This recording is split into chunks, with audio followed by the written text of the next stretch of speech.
pour avoir fait un état de la situation, et encore ce matin.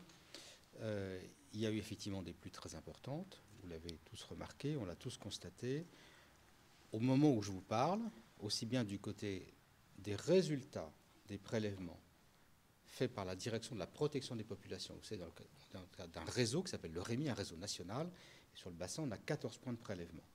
14 points de prélèvement qui permettent de mesurer le risque sur ces différents points par rapport à un indicateur qui est ce qu'on appelle l'Escherichia coli, c'est-à-dire l'indice en matière fécale et ce que ça peut induire en conséquence. Au moment où je vous parle, sur l'ensemble de ces prélèvements, sur ces 14 points, on est bon. Voilà. Et ensuite, du côté de l'ARS, l'Agence régionale de santé, on a refait également un point ce matin, très précisément, avec la directrice. On n'est pas dans un contexte de TIAC, comme on l'était, de TIAC, d'intoxication alimentaire liée notamment à la gastroentérite. Bon.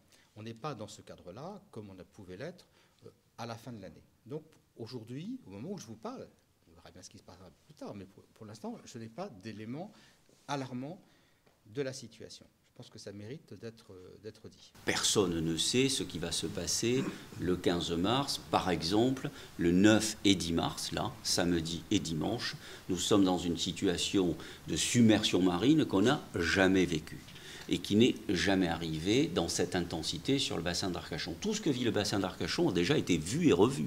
Il a toujours plu sur le bassin d'Arcachon. Il y a toujours eu de forts coefficients de marée à des époques précises.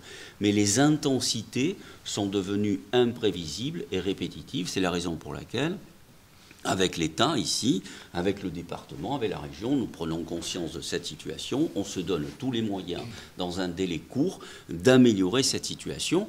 Et nous allons persévérer dans le temps aussi. Ce fameux profil de vulnérabilité conchylicole devait s'étaler sur plusieurs décennies et nous allons l'accélérer pour qu'il aille encore plus vite. Je vous rappelle que les eaux usées, le traitement des eaux usées, le CIBA a 60 ans.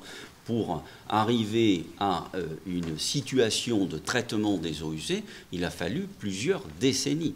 Donc, ce sont des travaux qui vont permettre d'améliorer la situation de façon extrêmement précise et concrète, que nous mobilisons, que nous allons mettre en œuvre. On ne peut pas présager de ce qui va se passer dans les années et les semaines et les mois à venir.